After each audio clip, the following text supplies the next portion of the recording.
There we go. We'll go and call today's meeting to order of the Lake County Board of Supervisors. It is November 14th. We're going to go ahead and have a moment of silence. We do have a moment of silence this morning. Go ahead, Supervisor Crandall. So I'd like to give a moment of silence dedicated to the loss of two young women from Native American community. These young ladies have passed away before they've had the opportunity to live their life and their fulfilled life. I would also like to bring attention to the epidemic of fentanyl, alcohol, methamphetamines, opioids, and all forms of addiction. Some of these addictions are passed down, and some of these are just done because of peer pressure and then eventually become addicted, or they just, on their first experience, pass. So this affects us all in one way, shape, or form, and it's an epidemic that's in all of our communities, especially throughout the state and throughout the nation. So I'd like to offer this moment of silence to acknowledge the epidemic and give a moment of silence for these two young ladies.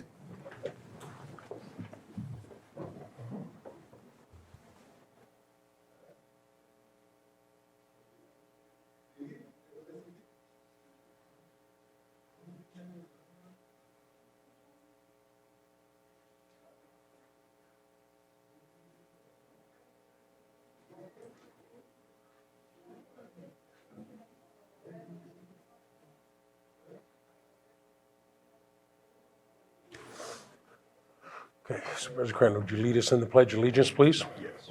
Ready? Begin. I pledge allegiance to the flag of the United States of America and to the republic for which it stands, one nation, under God, indivisible, with liberty and justice for all. Thank you.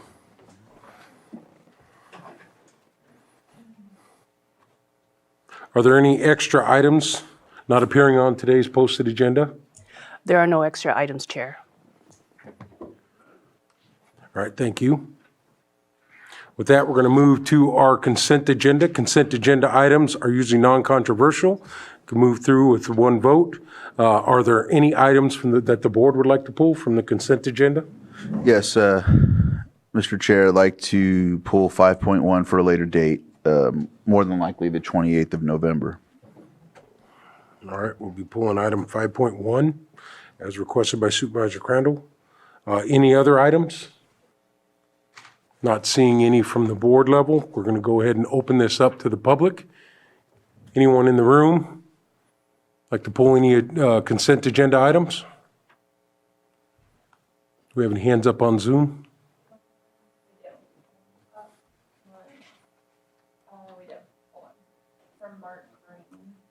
Mark Green. Okay, Mr. Mark Green, go ahead. Hi, I'm Mark Green from CalWild, and I just want to say we appreciate your indulgence in pushing this for 2 weeks. We hope to have someone there to be able to answer questions and describe the project when you take this up. All right, thank you. All right, no more hands up in Zoom? Okay.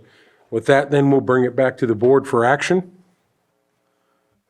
Move to approve the consent agenda with the exception of item 5.1, which will be continued to November 28th. Second. Okay, so that's approving agenda items 5.2 through 5.14. Yes. Excellent. All right, all in favor say aye. Aye. Aye. Motion passes.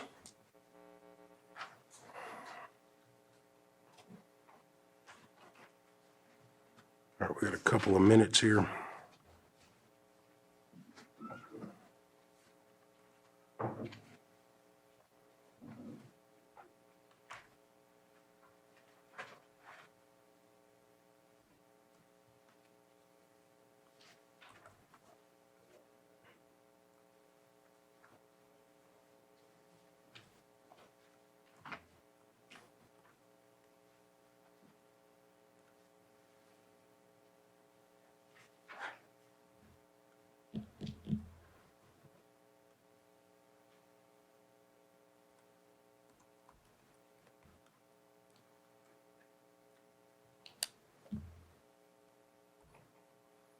There's no way to fill that gap, so we had to wait the 2 minutes.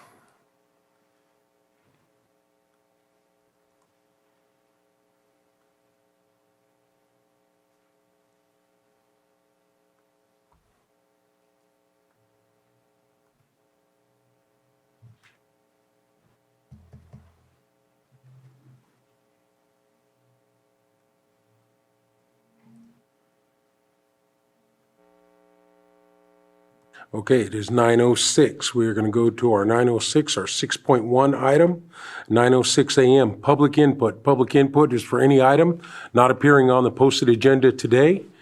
Do we have any public input from anyone in the room in the courthouse? Seeing none, I'll go ahead and go to Zoom. Do we have anyone with their hand up in Zoom for public input?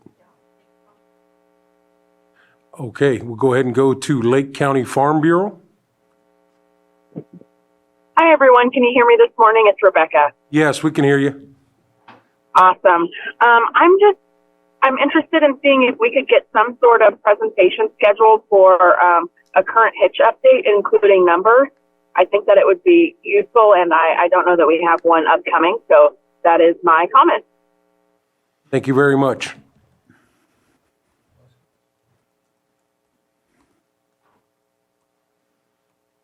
Any other public comment? Okay, seeing none, we're going to go ahead and close public input.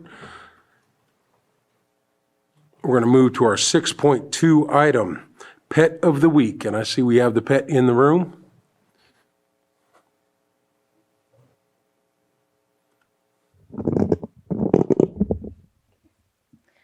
Hi, my name is Officer Copus with Lake County Animal Care Control. Today we have brought Reba. She's a 4-year-old female blue heeler mix. She came to us as a stray, and she is loving everybody, loving everything, and is super sweet and ready for her forever home. If you would like to see her or any of our other pets, please come to 4949 Hellbrush Drive in Lakeport behind our county jail, or give us a call at 707-263-0278. Thank you. All right, thank you very much. Thank you. Going.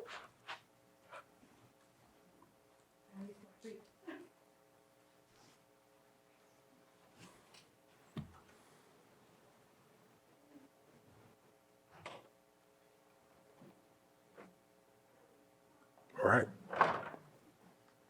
We're going to move to our 6.3 item now. We're going to go ahead and close that item. We'll go to 6.3, which is new and noteworthy at the library. And I believe we have, Christopher Veach on. Go ahead, Christopher. Thank you. So I'm Christopher Veach, County Librarian, and thank you for giving me just a few minutes to talk about what's new and noteworthy at the library. This month, I want to highlight a new title from author Lauren Groff that I'm excited to read, The Vaster Wilds. Groff's writing is often praised for its lyrical prose and intricate storytelling, and she often delves into the complexities of relationships and human nature. Her book, Fates and Furies, was nominated for the National Book Award in 2015, as was her novel Matrix in 2021. Her newest novel is The Vaster Wilds, and it's an adventure story following a servant girl who escapes from a settlement to the wilderness in 17th century New England, America. It's described as a fable, and it details the girl's attempt to survive alone in the wilderness with only her intelligence to keep her alive. The Boston Globe states that in The Vaster Wilds, Groff imagines a natural world where humans adapt to its contours rather than conquer them. We don't need a hero's tale of domination and plunder to fix the environment. We need more stories of how becoming part of the natural systems that surround us may help us survive. The Vaster Wilds is a terrific addition to a developing canon of our continued existence. So this book is popular in our library system with over 190 people waiting across all formats of the title. And like most of our items, we have The Vaster Wilds by Lauren Groff available in print as an audiobook and ebook. And you can request titles through our online library catalog, which has the combined resources of Lake, Sonoma, and Mendocino County library systems. Requesting items is completely free to library patrons, and items are sent to your local branch for you to pick up. I'm also excited to announce that through the California State Library, Lake County residents now have access to Alexander Street databases with their Lake County Library card. Alexander Street is a collection of performing arts media you can access digitally through our website. The collection contains music, dance, and theater content spanning hundreds of genres and a wide range of subject types.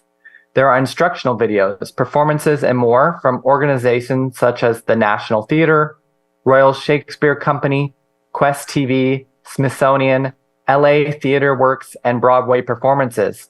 It also has music recordings from American folk music to opera. You can access Alexander Street databases and find all of our other services and events at our website at library.lakecountyca.gov or visit your local library branch in Lakeport, Clear Lake, Middletown, or Upper Lake. Thanks again for listening to what's new and noteworthy at the library. Thank you, Christopher. Any questions from the board or comments?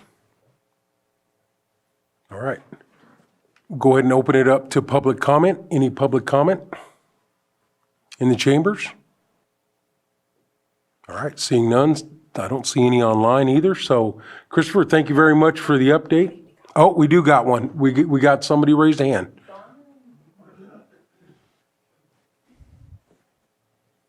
Donna Oh, good Go ahead, morning. Donna. Mr. Beach, could you please say the author's name? Lauren Groff, Laruen, and then her last name is Groff, Groff. Oh, thank you so much. This is very interesting. Thank you. Thank you.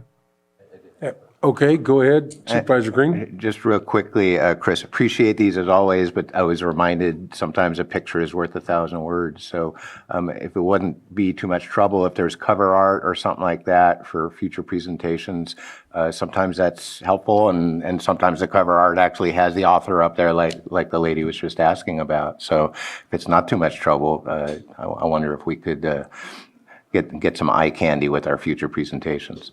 Yeah, I'll have to think of how to do that. Usually the books are so popular, I don't have the physical item, but I'll figure out a way to display an image. All right, thank you. All right, Christopher, thank you very much.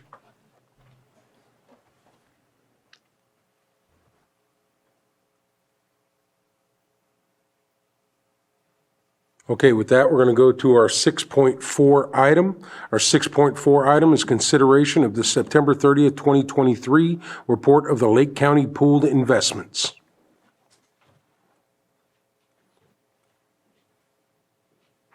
Today, we'll be having Patrick Sullivan, Treasurer Tax Collector, with us today to present this item.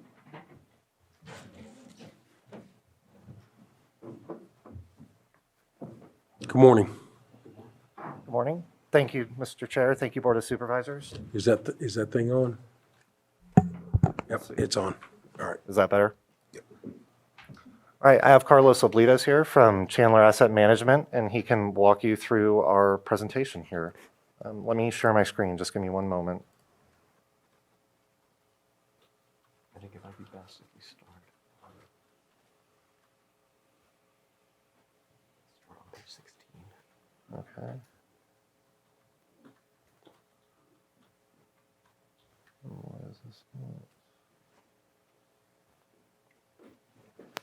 Page 15. That's it. All right. Okay, beautiful. Good morning, supervisors and public. Good morning, supervisor. Thank you. As always, it's a delight to see you. I want to update you on the status of the investment portfolio for the county treasury. As you're aware, the county treasury comprises county money as well as participants such as school districts in the county. The objectives are as defined by California Government Code. They are safety, followed by liquidity, and then followed by return. And safety and liquidity are paramount in this investment program because the county, as well as the participants of the county pool, rely on these funds to make day-to-day expenditures such as AP runs, payroll, bond payments, and such. if we go to the next page, on page 16, as I mentioned, these are subject to California government code as well as the county's investment policy. We have to monitor this portfolio, and regularly, every time we make a trade, we have to make sure that it complies with code and the policy. We do that. Pages 16 and 17 of your packet will demonstrate our compliance team's report to you that everything is within compliance of the law and the policy. They generate this report every month. The Treasury gets this report every month. But of course, we apply compliance on a trade-by-trade basis. Every time a security is purchased or something is sold, whatever we're doing, it's actually at purchase. Every time anything is purchased, we verify that things meet the standards of code. If we turn to page number 18, perhaps that's a good place to start. So when we look at your investment program, it's really divided into two parts. And we recently, in the last 6 months, divided one of those parts into two. So there's really three components to this investment program right now. And that was deliberately done to capture strategically and capture some higher yields in the markets for very specific reasons. So we'll go into that. But when we combine everything, when we put together the entire investment program as of the end of September, the program was valued at $486 million. That's a little bit lower than 3 months prior at $512. That is typical for county treasuries as the year progresses and we get further and further away from April and December, or December and then followed by April when property taxes are collected. As you get further towards the end of the year, balances go lower and lower until you start collecting property taxes once again in December. So we anticipate that those balances will come right back up. But when I say consolidated, it means that there's investments here that we're making on the long term. We recently set up another portfolio to capture some short-term yields for some very specific purposes. We collaborated with your Treasurer tax collector and Treasury staff to get that done. And then, of course, there are additional investments that the county treasurer tax collector maintains in short-term pools to be able to make day-to-day liquidity. And that's also a yield play as well, because we're getting paid, the county's getting paid very high yields on that. So when we combine all those three components, we're your investment advisor. We only manage two of those components. The Treasury staff manage the other one, and all three components are doing quite well, and they're all functioning as expected. When we combine all three of those components, we're averaging 2.56% in yield. That is a forward-looking number of interest income that you're expected to earn the way that the investments are structured. If you think about it, driving a car, it's not saying I covered 60 miles in the last hour, but rather I'm driving at 60 miles an hour right now, and if I stay at that rate, I'll cover 60 miles when the hour is up. That's kind of how it works. When we average everything in, the reinvestment is averaging somewhere around 4.68. That's that market yield. It's indicative. It infers a reinvestment rate. That's the average that we're picking things up. That number is now higher because rates have risen since September 30th. And everything is rated in the AA plus. We're averaging in the AA range. When we look at the entire portfolio, turning to the next page, page 19, you can see that it's a very well-diversified portfolio. The bulk of the investments have been tilting towards governmental securities. That's been deliberate. The reason is because we have tighter financial conditions, which I'm going to cover in just a moment. But when we come to times that are tighter in terms of tighter financial conditions, those are times of volatility. And those are times when we like to go up in credit quality. This is a very high credit quality portfolio. But also, we like to go up in liquidity, and liquidity doesn't just mean that they're coming due very quickly, but also that you have securities in here that are widely held, widely desired, that have robust secondary markets, and if we needed to sell out of a security in an emergency, we're going to have a counterparty that's going to want to buy it from us. So that tends to be governmental securities, and as you can see, treasuries make up almost 2/5 of this portfolio, 39%, and federal agency securities, which are agencies and government-sponsored enterprises of the United States government, make up another 16.5%. So a significant position in governmental securities, and that's been increasing for some time. We do hold some non-governmental securities, as you can see. In September, there was a cash position of about 12%. That's transitory. It's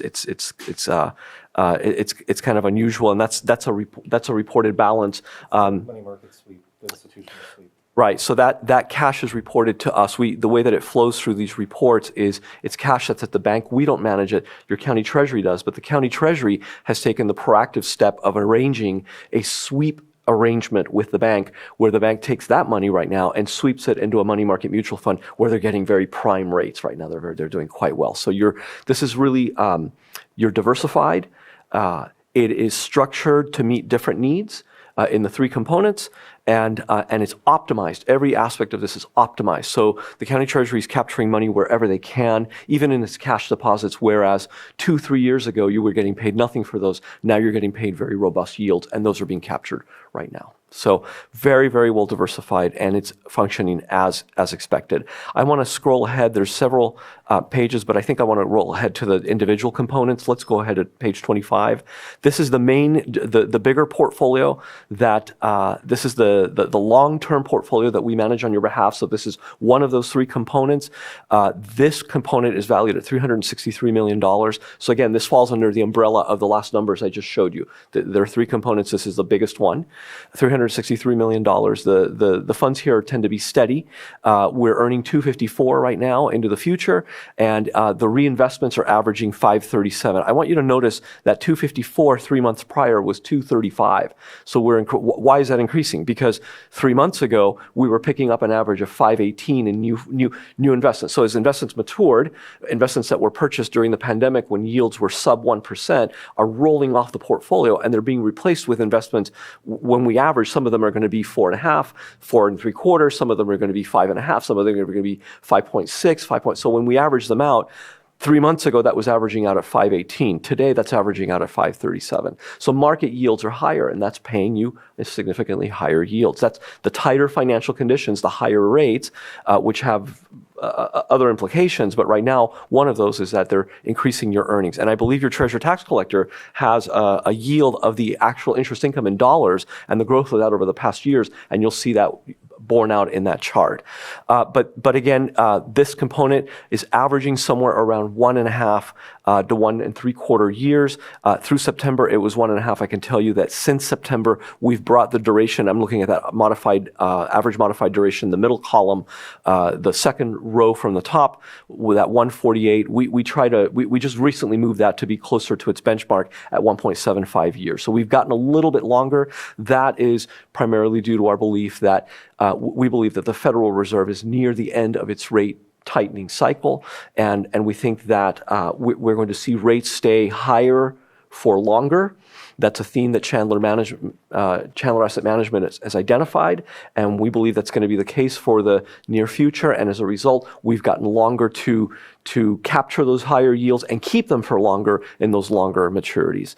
I mentioned to you, if we roll ahead to page number 29, there are three components. The second component was a tactical move done in collaboration with the county treasury. Your treasurer tax collector obviously has to really concern himself about liquidity, about ins and outs in the portfolio, and he maintains a significant amount of money in the pools, and also in the cash sweep at the bank. But at some point, you can run across a situation where these funds can grow significantly, and you might be overweighted in some of these asset classes. Not only that, but we were identifying certain opportunities where we could pick up higher yields in shorter maturities for those shorter funds that he was keeping aside in pools and in the bank. So in collaboration, we worked to build a side portfolio. Currently, that portfolio is approximately $51 million, and we're averaging a yield of 5.39. So you can see it's significantly higher. That's because of an anomaly in the bond markets right now. Shorter maturity securities are paying you higher interest than do longer maturities, and I'll talk about that in a minute. The third component of actually, let's go to page 30. So 3 months ago, we had federal agencies, some commercial paper, that's short-term unsecured corporate debt, and U.S. Treasury bonds. Those are loans to the United States government. We had it diversified amongst those. We have recently rolled most of those into U.S. Treasuries, and like I said earlier, a preference for governmental securities because of tighter financial conditions. We want that liquidity. If we roll to page number 33, that's the third component of the investment program. Currently about $71 million, and I believe that the yields on these are this is this is being thrown off because the cash component, it says 67 basis points. The county is earning much more than that. It's closer to 5%. The reason that's being thrown off is because these are reported balances to us, and our system picks up the county has to report them to us. These aren't balances that we track directly with the bank.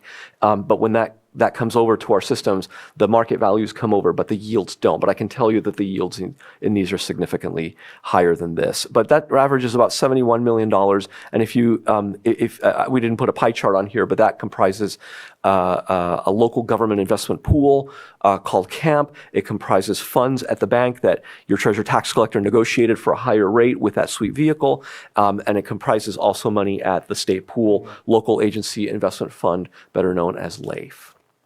That is what the portfolio looks like. The Treasury tracks the returns on all of this. We meet quarterly to review what's going on in the markets, to discuss, to see if we need to change tack, to try a new tactic, to see if we need to extend, to see if we need to rebalance between the three components. It's a very active program.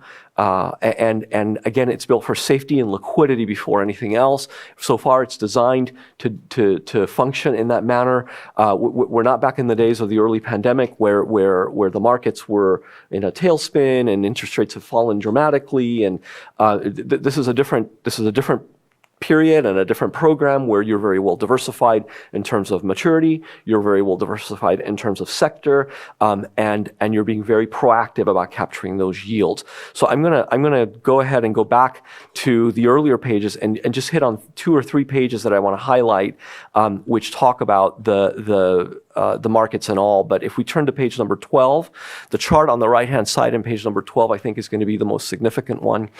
What we're tracking here is the federal funds rate.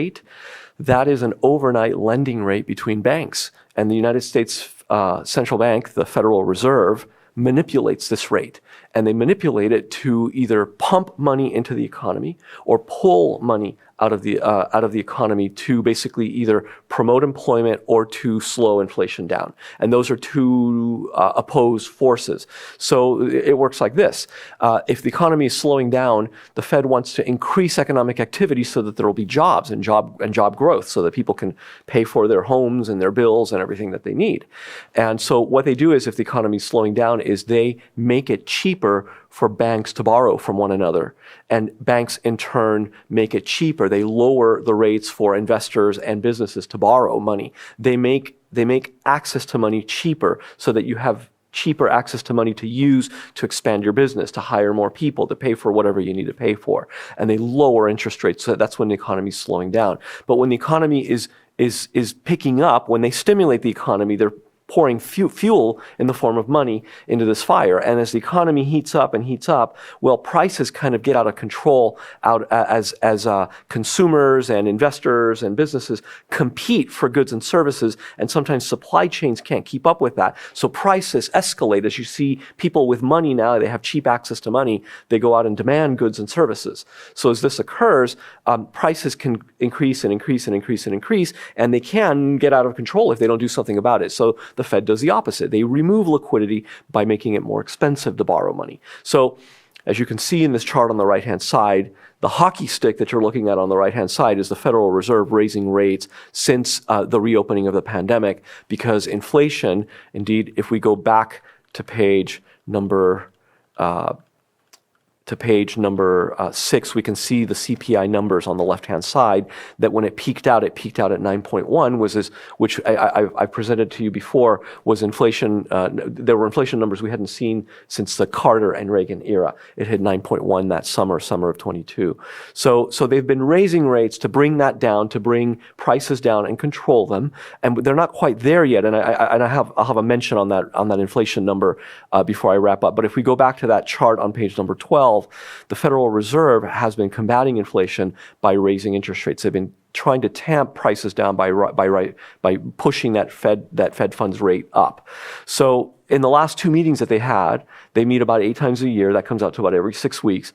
They met in November, and for the second time, they took a tactical pause. They did not raise rates as they had done in the past year and a half, and that's leading investors to believe that the Federal Reserve is near the end of their rate hiking cycle. They feel like they've done enough. They've put enough brakes on the economy to where that inflation rate should come down. And that prior chart that I showed you, the inflation numbers for that came in unchanged for this month, I believe, from the prior month, and which gives more fuel to the idea that the Fed does not need to continue raising rates. So we may be seeing rates stabilizing at a higher level, higher than what we've seen in the last 12 years, approximately. So where we were happy to come in somewhere and say we were very proud of ourselves for getting you 0.25%, those days are generally considered to be over. And now we're in a new rate environment where 2-year treasuries are paying you anywhere between 5 and 5.5%.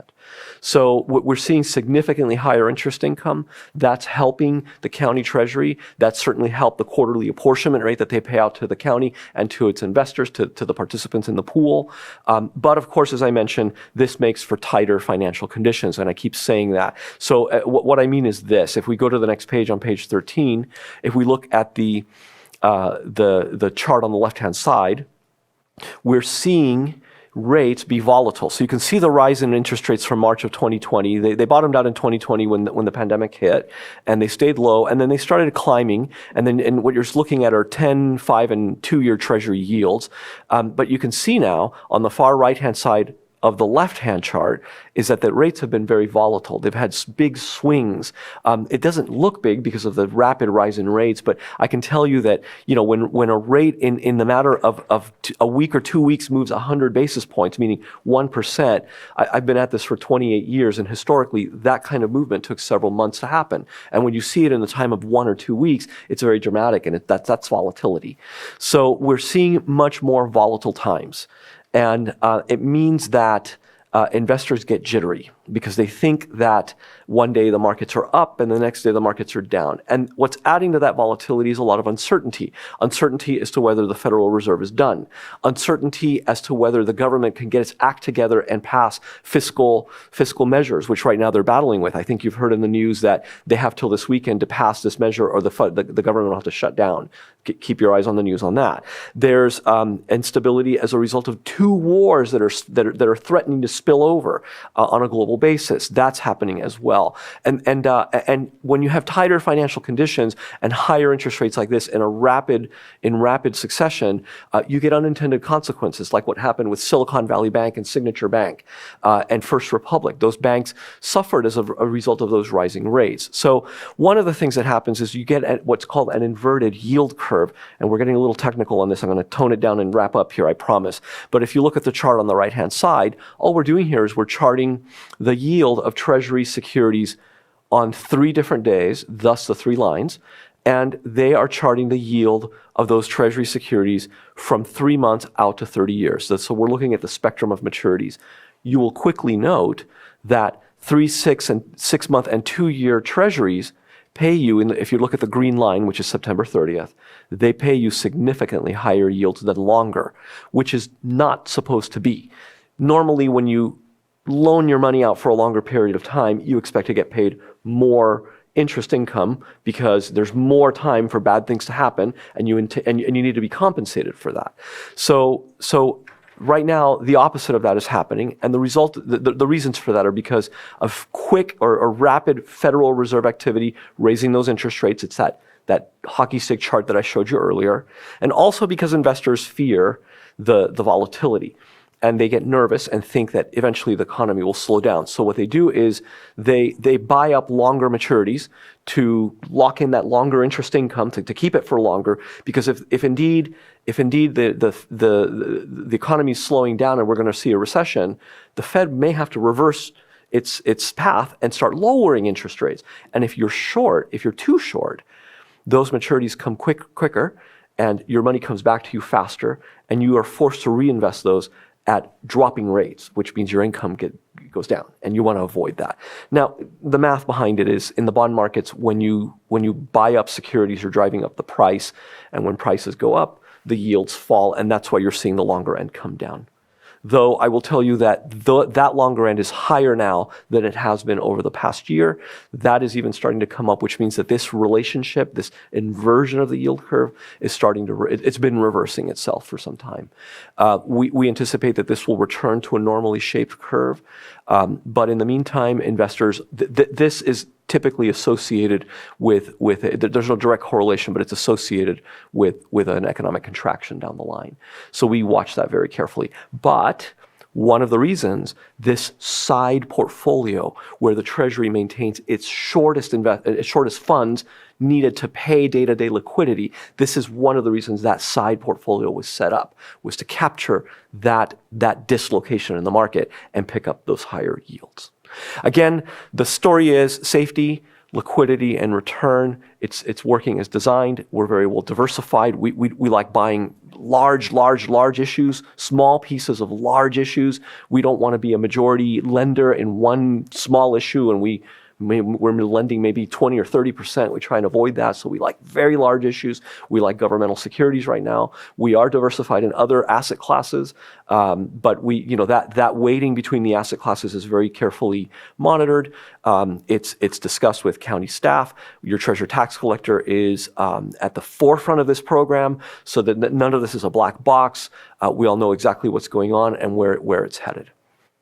Okay, thank you. Thank you, and I'll just add a few more points here quickly. We do have a chart that displays sort of the growth of interest over time since the program came into effect.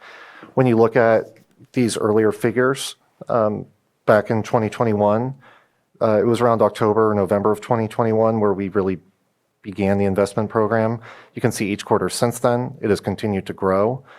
This last quarter, we deposited $3.6 million, nearly $3.7 million. We do expect that to continue to trend upwards over the next year as we climb towards that rate we discussed. But if interest rates stabilize at some point in probably about a year or so, you're going to see these numbers level off. So we would expect to continue to see this growth for potentially another year if all conditions remain the same. But then what we're looking at the end of next year is going to be closer to our norm, and then that will adjust as market conditions change. The only other thing I'd point out, I know I had previously mentioned that we had funds in LAIF. We are continuing to draw down LAIF. If you noted on that chart, I think we're down to it being 2 or 3% of our portfolio. We are going to take more advantage of the other government pools, CAMP, CalTrust, CalClass. They offer a higher rate in the meantime, and probably in a few years we'll return to using the state treasurer's LAIF because that may be more beneficial to us at that point. But for now, we're going to continue to draw it down. And for short-term liquidity, where we used to have funds in LAIF, we'll probably allocate those same amounts of funds just using one of those other pools. And with that, we're happy to take any questions that you may have. All right. That was my question, what you just said about LAIF. You're laterally transferring it to other accounts or other investments with higher percentages. Is that what I'm hearing? Yes, because LAIF right now is paying, I want to say around 3.5%. The other government pools, CAMP, which the county already had some funds in, they're paying closer to 5.5. Right. So we can pick up an extra 2% yield. Right. So for the time being, LAIF doesn't really suit our needs as well as it previously did. So I imagine for the next few years, we just won't be utilizing it to the extent that we previously did. I remember last report, that's something that you mentioned that you'd be doing. So I'm glad to see that. Yeah, that was my question, and you answered it. Thanks, Pat. And the yield is up closer to 3.8 today. But yeah, it's still, the other pools are significantly higher. Supervisor Green? Yeah, thank you. Appreciate the thoroughness of the presentation as always. And as always, I am befuddled by the thoroughness of your presentation. And I feel good about that. But for the lay audience and for those still learning municipal finance, it's a steep learning curve. So without going into like 15 pages of detail. I still get questions sometimes from constituents. Oh, the county's just rolling in cash. You got $300 million in reserves, blah, blah, blah, blah. And this kind of highlights some of those questions I get, and I have fumbled in my own way trying to explain this stuff. So today may not be the day. We're short on the board and we may have other things on the agenda, but I may need some remedial education, and I may need to do that offline with Patrick or something like that. But just can you give us the 30-second elevator speech that, although on page 25 I do see about $360 million in total reserves, and on page 29 I see about $51 million in liquid reserves, that basically represents the county's budget, and there's some investment plan that we participate in. These are county monies allocated in our budgeting process to any number of valid governmental purposes, but we're not spending it each and every day, hence we have an investment policy and stuff like that. So, and even on the page 25, the stuff that isn't especially liquid, it looks like all that stuff is well under 5 years yield. So essentially it's pretty darn liquid. So can I get just the 30-second elevator speech for my benefit and for the benefit of someone in the room, that the county's not rolling in disposable income, that we're just looking for investment tools to make a little interest on that this is part and parcel of how municipal government works. That's exactly right, Supervisor Green. What you said, the last statement you said is dead on right. This isn't money that the county is betting with or trying to pick up higher yields and just simply line the pockets. If you think about it in my 30-second speech, this is the best way to think about it. If you think about it as a bucket, and you have water in that bucket, and that water comes in, but you also draw water to drink. And there's always going to be a residual of money in there, but that money is claimed by thirsty people. So as money comes in, as water comes in, you take water out to give water to people, and there's always a residual, and that residual goes up and down, but there's a claim on that water in that bucket. In the same way to think about it is, in my personal balance sheet, I have a checking account and I have a salary, and money comes into that account, and it's money that I have in earnings, but that money is claimed by my mortgage and by my grocery bill and my gas bill that has to be paid out. So that bank account goes up and down depending on the claims. Now, the added measure here is that the county treasury doesn't just, this money, and it's perhaps page 18 is the best one to go. The entire program as of September 30th was $486 million. Not all of that $486 million belongs to the county, but also it belongs to the school districts and the participants in the county pool, everybody that's in there, the community college districts, whoever may be in there. So you're absolutely right. It's not money that is sort of played with, or the county just sitting on money because they don't want to spend. Rather, it's the checking account in many ways for you and for the participants, and money comes into it through tax collections, and then money gradually goes out and it gets paid down. So it does move up and down definitely for the purposes that you stated. All right. Thank you. Well over 30 seconds, but well worth it for me. Thank you. Okay, any more questions from the board?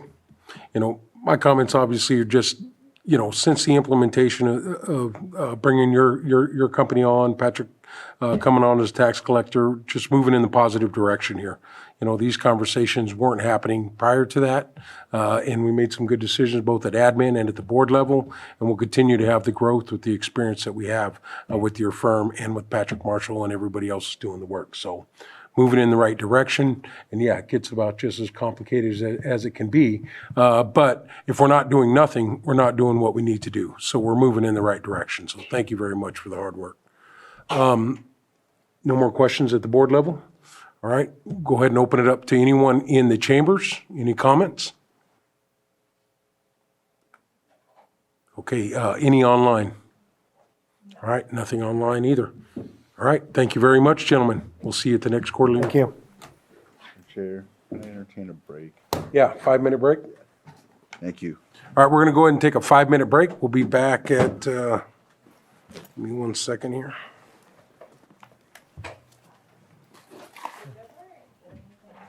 Let's just say 9:50. Thank you very much. Okay. Okay, welcome back. Thank you very much. Are we ready to go, Sam?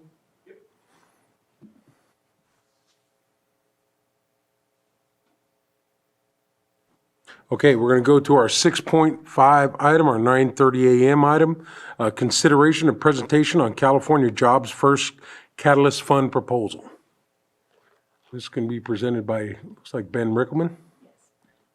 Good morning, Board of Supervisors. Ben Rickelman, Deputy County Administrative Officer. I have a presentation here for a funding opportunity through the state of California.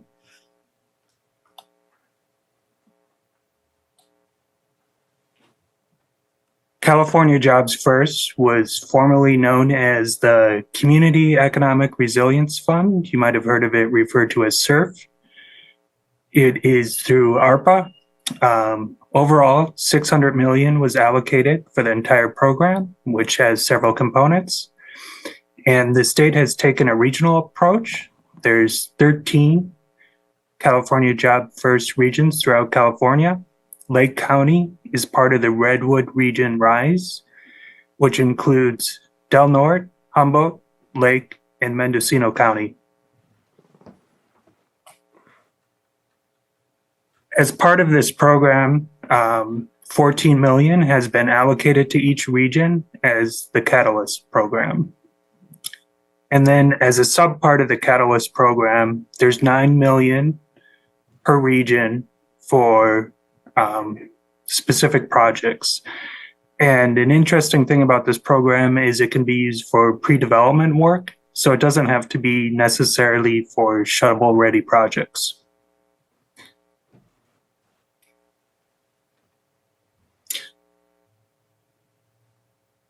So with conversations in the community and thinking through what's in motion, an interesting approach we could take is submitting a project to build off Lake County's Strategic Growth Council's Community Resilience Center submission. If you remember, Terry Logson presented a little while ago about a grant proposal, a planning grant for a hub and spoke Resilience Center network.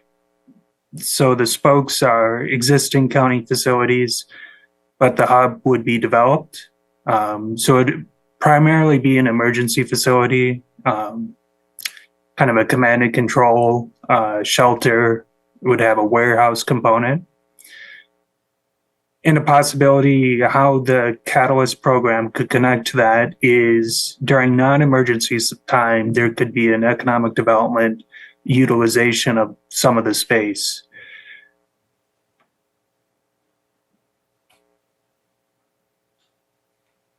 So since I've started here, I've had several conversations of the need of kind of collaboration space, high quality office space, somewhere for entrepreneurs and early stage companies to work at.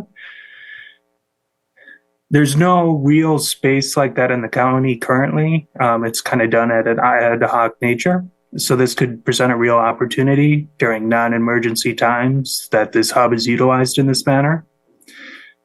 It could also provide an area for demonstrations, workshops, networking events, and working with other industries too on certain kind of upskilling technical presentations.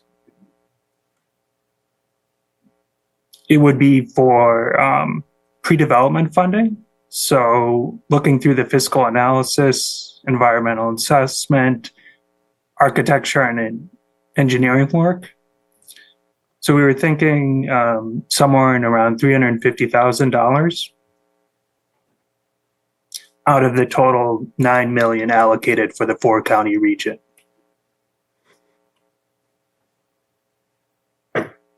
It's a little longer of a process than the state is kind of advertised. So they have on their website that projects are due at the end of this month, which isn't true. What the state's looking for at the end of the month is just for the regions, kind of their overall plan for submitting projects. So I've been speaking with the team that's led out of Cal Poly Humboldt and Arcata Economic Development Corporation. about this, and they have a whole voting system of community partners throughout the 4-county region. So there's going to be a pretty long collaborative discussion about the different catalyst projects.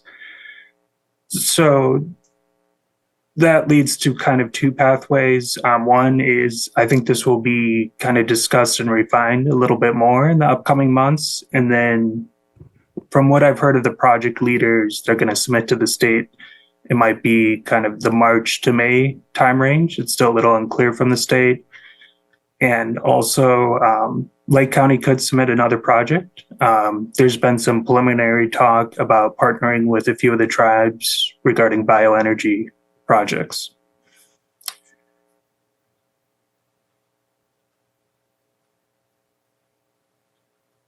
Okay, That concludes my presentation. thank you very much, Ben. Go ahead and open it up to any other supervisors. Any questions? Comments? Go ahead. Go ahead, EJ. So I was just going to ask Ben, Supervisor Crandall. a lot of this seems to be preemptive. What is in place for implementation, or did I miss that? No, it's a good question. So it is pretty early on in the process. I just wanted to give a heads up that the county was moving in this direction for submitting for this funding. It's not guaranteed, but since the 4-county region is allocated this $9 million, I think we have a pretty good shot. So it was just soliciting feedback before we get too far in the process. Okay, thank you. Go ahead, Supervisor Green. Yeah, and I'm looking, so the fifth slide looks to be the rough 4 bullet points of what the proposal looks like currently. But even in these preliminary bullet points, when it's not the non-emergency times, when there might be some overlap or some synergy available, synergy might be the better word, public-private partnerships. So if we're doing business development in a place that's attractive to entrepreneurs, for example, or we're doing startups or micro businesses, that's certainly supportive of that, but that's not necessarily central to the resiliency hub and spoke that we had talked about when Terry was here. So what can we do to refine that private sector, possible private sector contribution to this type of proposal? Because if we can distinguish ourselves from other counties and other similar proposals, it would be not just this vision that we would have this synergy of emergency use and non-emergency uses of this facility, but that we've actually matured our local understanding of what entrepreneurial groups or small business assistance support networks already exist and are already poised to take advantage of participating in this hub. Yeah, so I'm going to be soliciting a good amount of feedback from the private sector and then also entrepreneurial support organizations in Lake County and our region to get some thoughts. From what I've seen in previous locations, what's kind of driven success for this is a lot of it comes down to programming it. So some of it's the physical space and kind of thinking through that carefully. What is kind of like the audiovisual requirements? How do you configure meeting space and then workspace? But a lot of it is what is the value added to actually showing up to this physical space? What are kind of the collaboration points? And how do you get organizations involved that really provide technical value to, you can have pretty sophisticated entrepreneurs and there's still a place to plug in there, and then kind of people that are starting out, starting a business. Okay, thank you. Go ahead, Susan. Thank you, Chair. I did want to share with the board that I encouraged Ben to bring this forward now as opposed to later, because as you know, beginning January 1st, we'll be looking at the federal earmark possibilities, our governance session, our budget sessions, the next round of CDBG funding. So I didn't want to get this lost or lose the opportunity.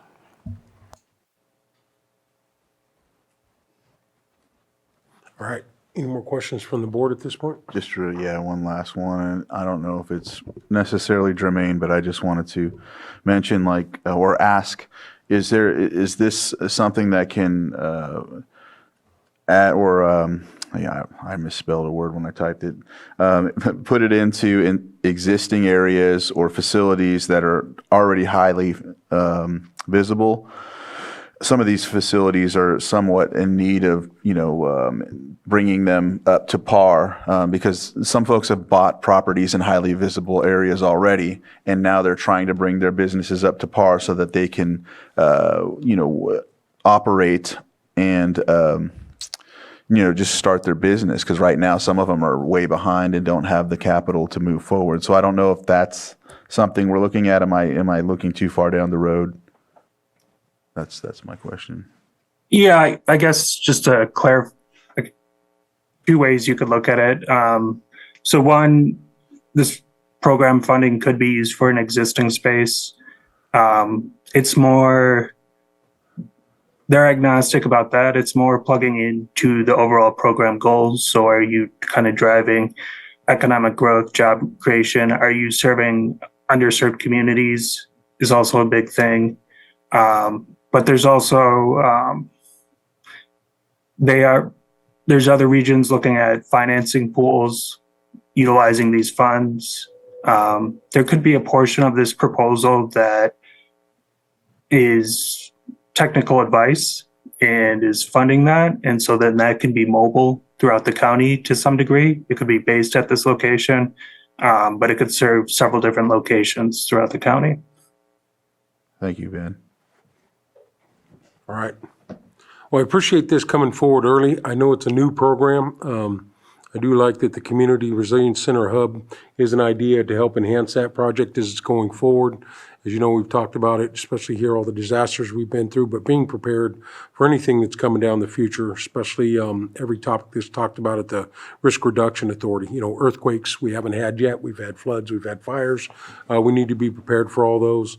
But ultimately looking at opportunities to increase job creation, economic development, and continuing moving in that direction is a positive thing. So obviously, I think it's a positive thing that we're going after this funding.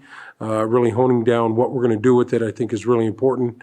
And I do know that what was it again? The Redwood Rise, probably getting it wrong. But I know they've engaged, at least reached out to every government agency in the county, and there are meetings happening, I think bi-weekly. They're moving right along. So I'm glad that the county's engaged with it, Ben. So obviously supportive, don't have any specific projects, but hopefully that'll be worked on by you and the CAO as we move forward to develop these opportunities. So definitely in favor of going after the funding. Any more comments from the board? All right, go ahead and open it up to the chambers. Anyone in the chambers? All right, no one in the chambers. We'll go ahead and open it up to Zoom. Do we have anyone on Zoom with a hand up? Okay. This was just direction today, correct? It was just a presentation, and if you had advice or wanted to share, but obviously it was just to get you informed and up to speed before we continue with the regional group. Okay. All right, thank you very much. Thank you, Ben. Thank you. Okay, this puts us right on time. Do we have Supervisor Sabatier on?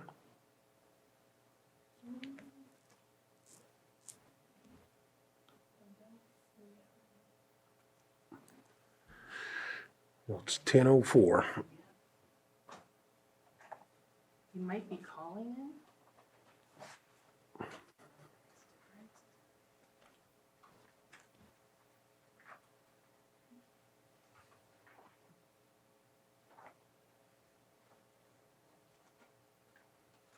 Well, we're going to go ahead and get the item started then. Hopefully he'll be on. All right, item 7.2, consideration of emergency proclamation declaring a shelter crisis in the county of Lake. And this is presented by Michael Green and also Bruno Sabatier. So, Mike, Supervisor Green, go ahead. Yeah, thank you. Back in January of this year, we did this board did approve an emergency declaration for a shelter crisis, and this was necessary, of course, to cover the operation out at the former juvenile hall in North Lakeport. In going over the original proclamation, which talked about things like a warming shelter and inclement weather and the need for sheltering, and in also working with Continuum of Care and Behavioral Health on fleshing out what the next iteration of the shelter will be. We wanted to take another look at the shelter crisis proclamation, not make it dependent on, heat or cold or some type of climatic condition that would justify the state of emergency. The emergency is basically the people are without housing and adequate shelter, which creates not just terrible outcomes potentially for them, but also creates negative impacts on the public health, safety, and welfare of the surrounding community. So what's before you today is basically a 2.0 version of the shelter crisis resolution. We did add some language after consulting with county council, citing to the health and safety code and the government code sections that are most relevant to declaring this crisis, and in specific government code section 8698 and 8698.2 really give local governments some ability to meaningfully declare a shelter crisis and to have some flexibilities if needed in operating an emergency shelter. So this revised proclamation declaring a shelter crisis is what is before the board today. And can I do that with 3 votes? I think we have Supervisor Sabatier getting ready to come on. All right. And that was a technical question I failed to ask before placing this item, so.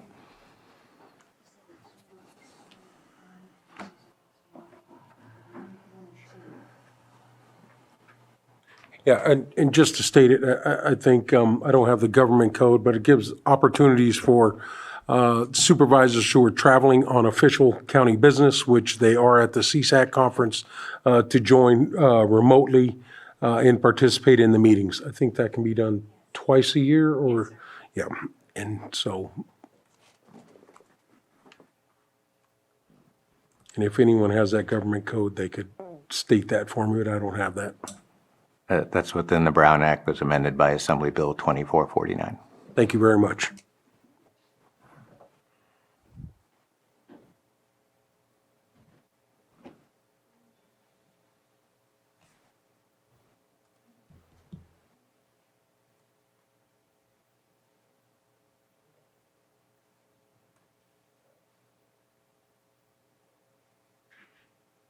Is it coming?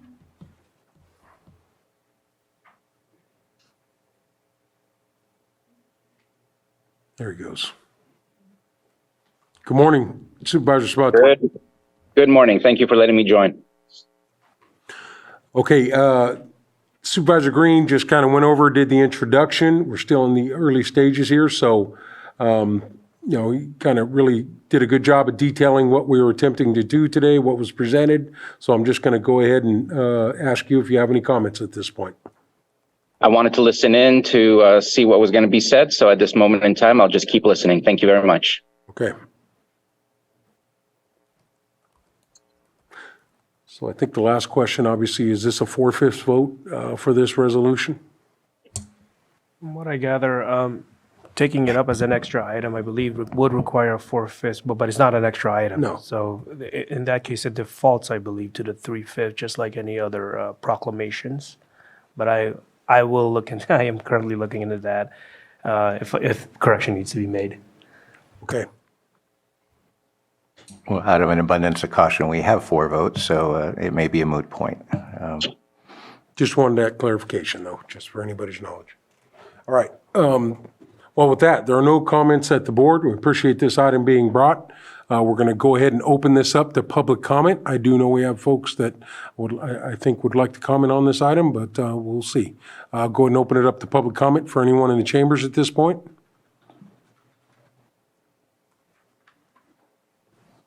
If you want to make a comment, you got to come up to the microphone.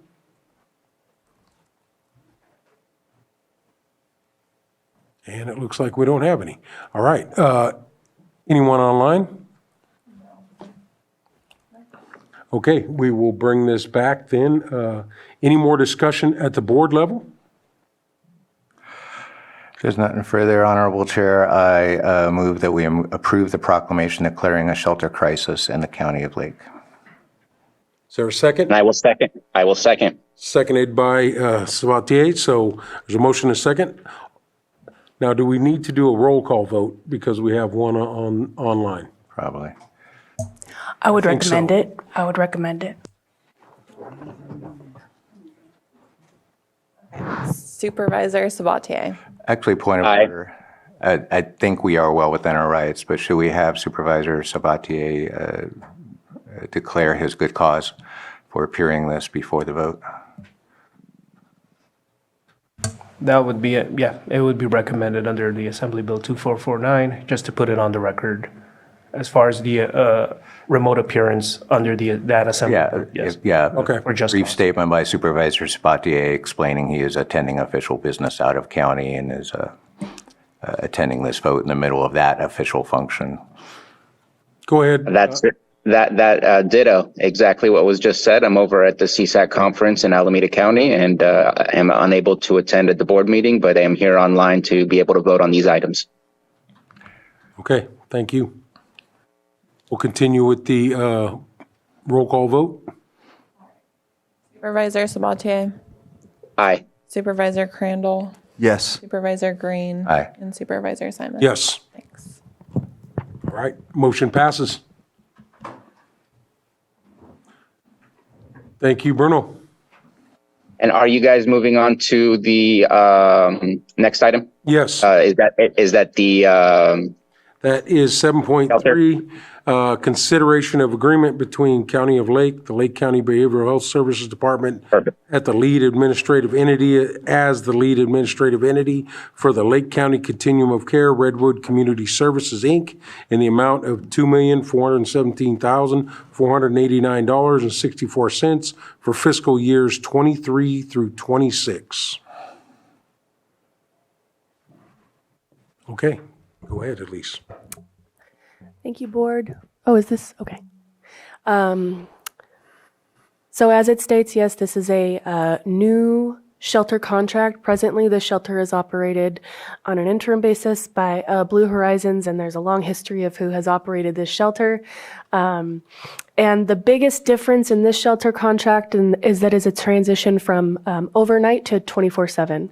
And I would like to highlight a few things about it that I think are great improvements. So as you will see in the funding breakdown, the funding for this contract through the COC is front-loaded and will attenuate over time as Redwood Community Services rolls out the enhanced care management benefit and also the medical respite benefit, which will ultimately be the long-term sustainability for the shelter. So they will have co-located services there, again, which will bill through Medi-Cal and sustain the shelter. And they have a history of doing that type of programming in Mendocino County. So I'm happy to say that we're not a pilot in that. And I think that's the biggest things that I wanted to highlight. Again, 24/7 operations and then sustainability of funding, and happy to answer any questions from your board. Okay, Supervisor Sabatier, do you have a question? More of a comment. There is also some case management that is involved in this contract in comparison to the previous contract. And I think that is a huge adjustment to ensure that we are moving people along and not just keeping them in a shelter, whether that's through housing navigation or to other services that they require. Having that case management is going to be crucial to providing exactly what those individuals need. And I do want to add one more thing. I know I got a question about this over the weekend. Yes, the chair of the COC, as well as another member of the COC Executive Committee, is from Redwood Community Services. At no point did any of those individuals take part in the creation of the RFP process, the selection of the proposals that we received in order to get to the point that we are here today. Either they avoided being in the meetings or recused themselves from the items specific related to this. Okay, thank you very much. Any question, Supervisor Crandall? Yes, I don't know if you mentioned this, but is this similar? Is this going to be a similar model to the Building Bridges program that Mendocino is? Well, not Mendocino, but RCS does in Mendocino County. If I may, I'd love to invite Sage Wolf, who is she's the owner of it. Well, she's the owner of the RFP, I would say, or had a long. So this is Sage Wolf, and she is with Redwood Community Services, and she is the director of community integration. Integrated Health. Integrated Health. Thank you. I'm happy to answer any questions, and thank you for having me here today. So you asked if it's similar to the Building Bridges project in Ukiah, and yes, that is a shelter project we've been operating. Well, we've been operating it. It's kind of complicated history-wise. It's had a lot of different evolutions because, doing shelter, you learn a lot and you make adjustments. But really, since 2015, we've been doing emergency shelter. In 2019, in November 2019, we transitioned that shelter from being an overnight winter shelter to being a 24-hour facility, and we've been operating it as a 24-hour facility since November of 2019. There's some differences between the Building Bridges Homeless Resource Center and this facility in Lakeport, mainly in that the facility in Ukiah is located in the city proper, so it's really centrally located. We are open to the public at that location during the day, so people who aren't staying at the shelter can come and access services and resources. So we're both an emergency shelter and a drop-in center.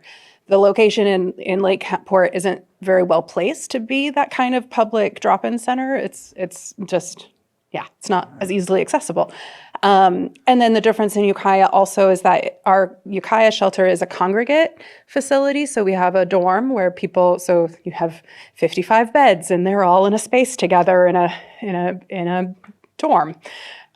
By dorm, I don't mean like what you think of as college where you have like a room with 2 people. It's a big room with 55 beds. Whereas the shelter in Lakeport is designed to have the separate private rooms for folks. So there's some inherent differences that'll come with those things. But as far as the foundational model of emergency shelter, it will be very similar. We're using our policies that we've had established for our Ukiah shelter as the foundation for what we're doing here.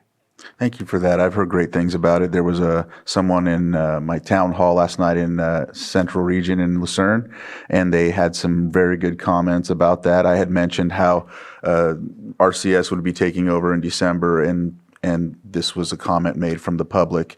Also, I really appreciate the monthly reporting in the document as well. So I think this is a good thing, and I appreciate everything that I've looked at when it comes to this item. Thank you. All right. Supervisor Green? Yeah, I want to thank Sage. I actually visited the shelter in Ukiah yesterday.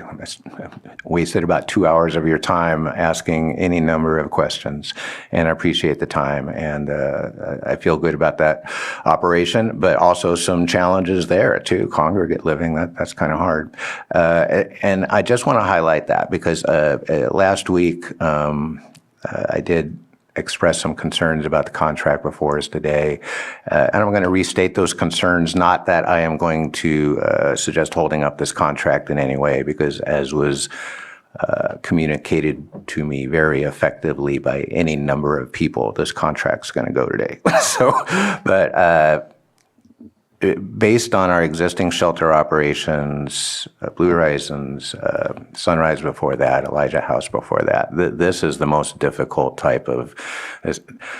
You can't do this without incurring daily risk and substantial risk. And if I fault this contract, it's by not really getting granular enough about who's on first, who's responsible for the way it's termed in this contract, unusual occurrences. And there have been unusual occurrences at the shelter. There will be unusual occurrences once Redwood takes over this shelter and moves forward. So I want to express confidence that the policies and procedures Redwood is going to bring to this and the expertise they bring from their Ukiah operation is going to be really light years ahead of where we are.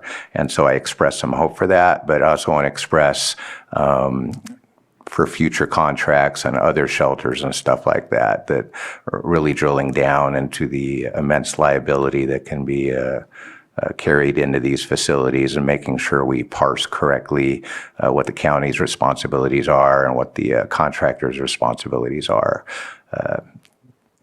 Because we found in our current operation, on the one hand, it's supposed to be all on the independent contractor, but the shortcomings of the juvenile hall facility have fallen primarily to the county.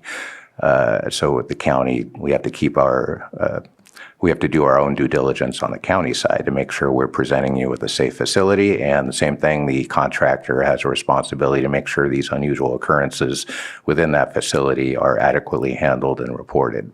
So I don't personally think today's contract is adequate to all those questions, but I'm not going to oppose it on that basis today. I'm just going to invite future iterations to get a little more granular. And that was the comment. All right. Thank you. I- Could I just have you state your name too? I Oh, know yeah. Elise did it, but Sage Wolf, Director of Integrated Health for Redwood Community Services. And I guess I'll just take an opportunity, if that's okay, to thank the county and behavioral health and the Lake County COC for the opportunity to do shelter. As Supervisor Green said, it is one of the hardest and highest, it is a high risk operation. The folks that we will be targeting in emergency shelter are some of our most vulnerable community members that are elders and living with disabilities and have been homeless for a long time and are living with a lot of challenges. And we are experienced in running that kind of shelter and working with this population and being able to we're aware of the kind of risks that are involved. Not that we can predict every single thing that might happen and we can't have a plan in place for every single type of thing that might happen. I don't think any of us can predict the future like that. But what I can say is that we are really adept and responsive and in being able to quickly identify potential risks, and then when risks happen, be able to respond as quickly as possible to what's happening. And we have a lot of experience and expertise in our agency around mitigating the kind of risks that you're concerned around. So I think one of the key pieces that I've been seeing is the collaboration that's already in place to support the shelter, and that's going to be really key to continue, is that collaborative, because none of us can address homelessness by ourselves. We need to do it as a community. And so I appreciate the stakeholder meetings that I've been invited to and look forward to continuing that so that we can do the best job possible here. So thank you. Supervisor Sabatier, go ahead. Yeah, I wanted to ask a quick question, and I apologize for not looking at this detail. I know in the original contract we reviewed at the COC, it said that RCS would initiate the services at the shelter on December 15th. Was that changed to potentially December 1st on the contract? Well, the contract start date is October 1st, and so I just know that there was a specific date of when they would take over on the shelter within the document, and it said December 15th. That will have to be changed then. If that's how it reads, it should read December 1st. And if I remember correctly, it was in Exhibit B for the financial portion of it. I forget where. I apologize I just remembered that detail that there was a change from December 15th to December 1st. And if it's still in the document, I just wanted to make sure that that would be corrected if that's still going to be the case for December 1st. I'm pulling it up. unless somebody beats me to it. I'm looking too. I thought there was a comment in there, December 15th or sooner. Okay. That's the way it read, Bruno, at least in my recollection, I'm looking through. But I'm And not, if that's the case, that is absolutely appropriate. Yeah. it said or sooner. correct? Yes, it is on Exhibit A, Section 1, Contractor's Responsibilities. It says contractor will assume emergency shelter operations on December 15, 2023 or sooner. Okay. Thank you, Council. Okay. All right, any more public comment or, go ahead, come on up. Good morning, Supervisors. Brad Rasmussen, I'm Lakeport Police Chief, speaking on behalf of the City of Lakeport and the Lakeport Police Department. I just want to say that we're in support of this contract. We have many of our unhoused residents in Lakeport that use the shelter services.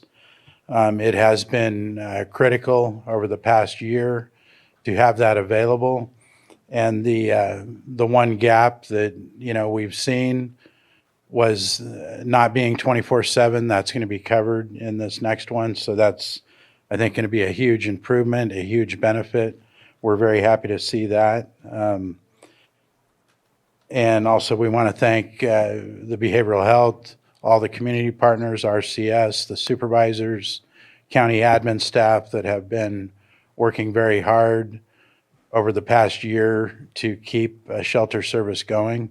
I know there's been challenges and it's been difficult, but it's been great seeing everybody's hard work to really make sure that we have this because it's very critical, not only to the unhoused community, but it has a huge impact on the community as a whole if we don't have these kind of services. So thank you.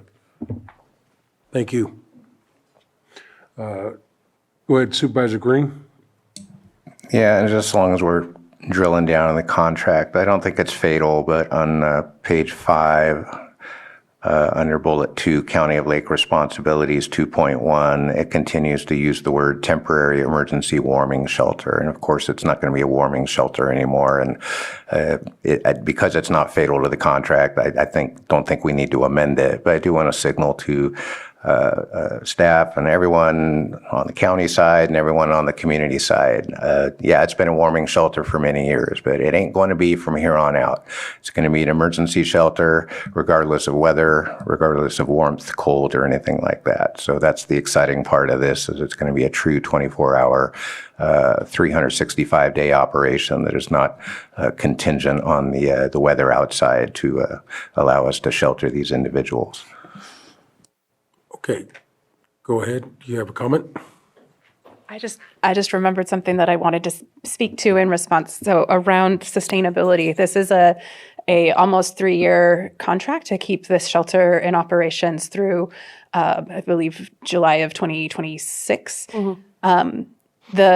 The funding that Elise was speaking to, it's CalAIM, State of California, through Medi-Cal for short-term post-hospitalization housing, which can support emergency shelter beds for people who are coming out of not just hospitalization, even though it's called post-hospitalization. It can also support people coming out of jail or coming out of substance use rehab, coming out of a mental health treatment facility. So it's for folks that need somewhere soft to land to stabilize. They don't quite need the medical respite level. So we aren't going to be providing the medical respite where we have a nurse on site and are providing that level of medical oversight, but we can provide a safe place for people to land. That funding will partially support the shelter in years 2 and 3. It will partially support the shelter if we're able to identify funding to keep it going past 2026. And the reason I just want to bring that to attention is that our experience doing emergency shelter is we have to braid a lot of multiple funding streams together to keep it going and keep it supported. And some of those are things like funding streams that we apply for our Ukiah shelter sometimes have nothing to do on the surface with emergency shelter. They have to do with case management services or with transportation services or with other things that kind of wrap into what we can provide through a shelter. There hasn't consistently been one funding stream that can completely support a shelter existing, unless it's maybe a very teeny tiny shelter that doesn't need a lot of staff. And If we designed a shelter that could be more reliant on volunteers, maybe we could do one funding stream. But I just want to put that out there, that one of the tasks that we have in front of us over the next 2.5, 3 years is to identify some of those other funding streams. There are some competitive grants that we could apply for in coordination and collaboration with the community to bring in additional dollars to support the shelter after this contract expires. I just want to make sure we're all on the same page as we look to the future. It is, 2026. That seems like it's far away, but it sneaks up on us. So we'll be looking at those sorts of things of how we keep it going. Well, thank you for your comments, and obviously, the long picture is always what everybody's thinking about, I think, in this room, and everyone doing the work, figuring out a way to make sure that this is happening, from now on. We've got to establish, we'll continue working together to do that. It's not going to be an easy thing, but I think everybody at this diocese and throughout the county agencies working on this, have a clear reality. But that's also something that we need to consider too, at the state level, at CSAC, at RCRC, that these are much needed things, much needed funding revenue sources directly to shelters in every county. I think should be a conversation. Supervisor Sabatier, while you're there, at least bring it up, have that conversation because the funding is number one. And there is a real focus in California from the governor's office that this needs to be done. We just need that pathway to be able to do it when we're able to step up and get it started on our own. So, I think everyone in this room understands it's going to be a collaboration as we move this thing forward. Yeah, and just to dovetail on that real quickly, let's take those meetings early and often because co-locating services makes sense from the financial perspective. We also have land use perspective. So again, this is a temporary land use, even though we're getting ready to approve a 3-year contract here. So the more we make it sustainable by putting other services, we need to make sure we're not expanding a land use beyond the temporary emergency use that we're using out there. And I'm confident staff will work with CDD and anyone else to address any ongoing permitting and compliance issues with that. And that's I'm only putting in that because it's like you definitely have to get those other funding streams in there. But it just raised a little red flag to me that be cautious as we do that to make sure we're totally on point with the shelter operation with that. Okay, any other public comment at this point? In the chambers or online? Okay, seeing none, any final comments from any board members? If not, we're ready for action. Mr. Vice Chair, if I Yes. may. Just purely as a procedural matter. Yes. Before action is taken on this item, and also as it applies to the previous item 7.2, since Supervisor Sabatier is appearing remotely under the provisions of the Brown Act, if a supervisor can just confirm whether there are any individuals 18 years or older present in the same room in his remote location.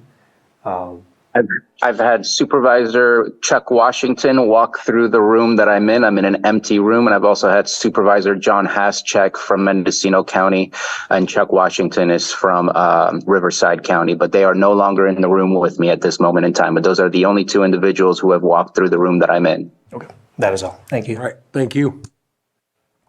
If there's nothing further, then I move to approve the agreement between the County of Lake County Behavioral Health Services Department, serving as the lead administrative entity for the Lake County Continuum of Care, and Redwood Community Services, Inc., in the amount of $2,417,489.64 for fiscal years 2023 through 2026, and authorize the board chair to sign. Second. There's a motion and a second. We will do a roll call vote. Supervisor Sabatier? Aye. Supervisor Crandall? Yes. Supervisor Green? Aye. And Supervisor Simon? Yes. All right, we've got a 24-hour shelter. Good job, everyone. Thank you for having me, everybody. I'm logging out.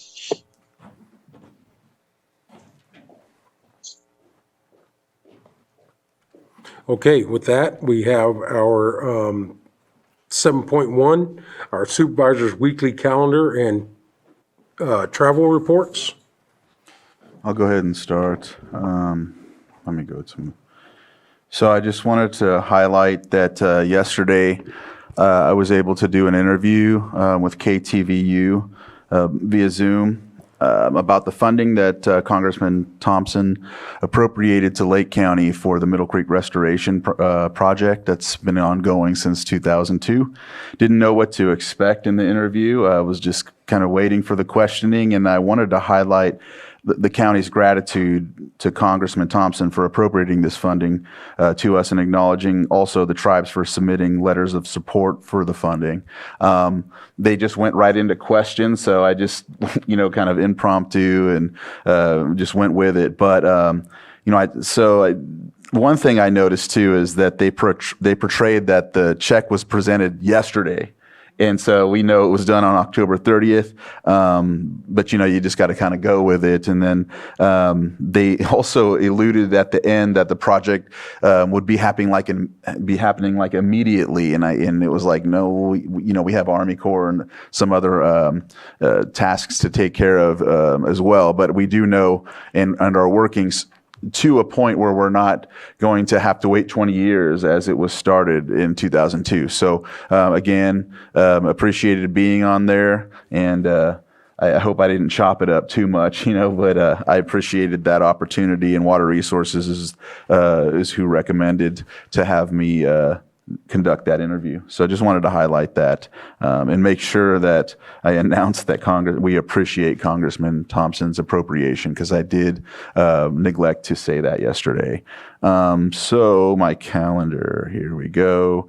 Tomorrow is, I'll be going to the North Shore Business Association Middle Creek Project Delivery Team. And let's see, we got CDFW meeting with Chuck Bonham online.